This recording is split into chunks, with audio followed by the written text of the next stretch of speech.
Here's an interesting game going up against a 5'9" Demon that's averaging 39 points per game. And I told you that Max has been thriving with the shooting. He's going to go off for 59 points in this one. He's a straight menace. He's doing all of this with the button as well. And he was going so crazy in this game that they actually switched their lockdown defender from me to him to go guard him in the corner, to go guard him on the wing. And I've actually never seen that before. I've never seen a lock do that. Have you ever seen a lock switch from guarding the ball to guarding somebody off the ball? That's never really happened in all the games that I've played over the years, so I thought that was really funny. And I'm gonna have some battles with this 5'9" Demon. Look at me, I reached, nothing happened. He put that ball right in front of me, nothing happened. That's tough. This gameplay, it looks like previous 2Ks. You've seen me play defense like this before in the 2Ks in the past. And Luke is in this game playing from the UK. There goes Max running into the corner. He has really perfected his shot because he's hitting his shot from standstill like that. He's hitting it on the move, on the dribble, going to the left, going to the right, fading left, fading right. He's also hitting shots on the move, catch and shoot, those leaners. He's hitting mids. I mean, look at that. He just cooks the 5'9" on the wing right there, off the dribble. Pretty soon, they're going to switch the lockdown to try to stop him. And that is absolutely hilarious. But we're not going to let this 5'9" live. We're going to run that whoever offense. And that's what you have to do. Anytime you see a 5'9" on the court, you got to take advantage of their weakness because they're going to be very fast on defense. So if you're trying to dribble on the 5'9s, they can defend you. They're going to have high. I'm pretty sure this guy has good defensive ratings to guard the ball handler. But there's nothing he can do when you go into the paint because all of those builds, if you go into builder, and look at Max going crazy. If you go into builder, their interior defense is going to be under a 50. And you don't really get stops in the paint until your rating gets somewhere in the 70s. Somewhere around there. I'm not sure exactly where. It might be in the 60s because I looked at Drew Holiday, his NBA player, his ratings when the game first came out. And he's got like a 66 interior. And if you try to score on him in the paint, he's going to get stopped. So maybe it's at 66, who knows? But you need to be close to 70 to start getting some of those stops. And these 5'9s, they're never going to have those ratings. So we're running whoever offense. You're going to see it happen in this one.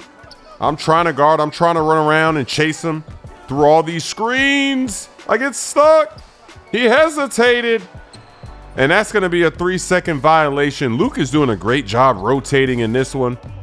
We're all rotating. This was a great team that we put together because in all the games that we won, when you look at the stats at the end of the game, we all pretty much contributed. We all got good teammate grades. Maybe one guy, one game might not get a good teammate grade. Like I think in this one, Luke had like a C+ for his teammate grade, but everybody else had maybe A's.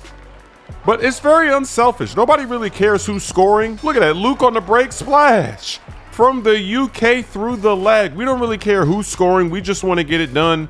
We're playing defense. Sometimes I'm on the ball. Like in this game, I'm guarding the 5'9". Why not, right? If he's 5'9", I can definitely guard that. And you see how I didn't get that steal right there? I reached. He did do a little stumble with his dribble. But even though I'm shading him, he is still forcing the dribble to the side that I'm shading. So many dribblers do this. There are good dribblers that if you do something like that, if you shade, they will just go the other way. But most dribblers, they have combos in mind, predetermined. And when you shade, they're just going to dribble right into you. And there's nothing that you can do to stop it. You can't steal it. It's the frustration we have to deal with every year. I wish that they would allow some of these strategies to thrive. A lot of the issues with the gameplay, if they would just let strategies fly, let them work, you would see different outcomes in gameplay. You really would. You would see, because when you're playing against a guy like, you saw his stats at the start of the game, he's averaging 39 points a game. So that means that he's doing most of the scoring. Look, we're cutting back door. We're running whoever offense on that 5'9" Demon. We're not going to let him live. If you're a 5'9", you got to play defense every single time. You know the rules. Look, I reach. Ah. How is that not a steal? You see how he keeps putting the ball right in front of me? He's not doing a good job dribbling. He really isn't. And you would be surprised, a lot of dribblers make these same mistakes. They do. It's bad habits, and these habits are never going to change unless you start getting steals, right? Until they change it to where I can actually steal it when they do something dumb, people are just going to keep doing that nonsense. Watch, on this possession, he's going to do it again. He does it this side. Look, I'm on this side. He dribbles it right in front of me again. This is crazy. This is unbelievable. And then look at that snag. So they get a free 3 right there on that offensive rebound. All of the problems in gameplay that we're having could easily be fixed. For instance, let's talk about the post-up cheese, the drop step cheese. Why is that happening in this game? It's happening because they don't have a hard 3-second violation. A lot of guys, you're giving it to the big, you're watching him back down the center, dribble into the paint, from outside of the paint. And look at that. Luke didn't get that steal right there. He dribbled right into Luke. So you're backing down from outside the paint into the paint. This guy's reaching in like crazy. He's got 4 fouls. So when you get into the paint, that's about a second. You've already taken a second off of the clock for the 3 seconds. Then maybe you're getting pushed back. Maybe centers, because a lot of centers do have good ratings. They've got high strength. They got high interior. It doesn't matter. You're still getting drop stepped on, right? So maybe you push him back. So when you push him back one time, that's another second in the paint. But then maybe after you get pushed back, he does the drop step move. So the drop step move is now another second on the 3-second clock. So you're already at 3 seconds. And maybe you don't even get the good drop step animation because they have a clean one where you look like Shaq. You just throw that shoulder high, right? And then boom, you're able to dunk it. A lot of times that doesn't happen. Sometimes you can bump them, force them into the bad one. But even when you do that, what do? They do a pump fake. That's another second in the paint. And then when they do the pump fake, their feet magically get a little bit closer to the basket. And then you on defense are magically out of position. Then they finally go up to throw down the standing dunk. So now you're at 5 seconds. Right. By the time all of that plays out, you're at 5 seconds, maybe 6 seconds in the paint. And the game is not calling the 3-second violation. So whether you're playing in the rec center and you're watching that happen to your center on defense, or maybe you're playing on the 1v1s and somebody's just posting and trying to do that every time, or maybe you're playing starting 5 and the center's doing the drop step cheese. I've already uploaded a video in starting 5 where a center drop step cheese basically every possession. And I couldn't do anything. One time I got lucky and I did try to steal it. I actually didn't get the steal. I knocked it loose. And then that fumble animation scramble happens where usually the offense gets the ball back after you play a little game for a few seconds. I'm cutting back door again on that 5'9". He can't hide. So that's the problem with the drop step. That's why it's happening, because a drop step, you need to be in the paint already. You need to be deep in the paint, and then you catch it, right? They pass it to you, and then you go right away. You don't have time to dribble in there and then pump fake and drop step and pump fake and pump fake. You just got to go immediately. So if this game would just call the 3 seconds when you're in there 3 seconds, you wouldn't see this drop step cheese going on. In fact, because you have to be deep in the paint, when you see somebody trying to get deep in the paint, you have a new strategy on defense. Your center could be fronting the guy that's trying to do the drop step.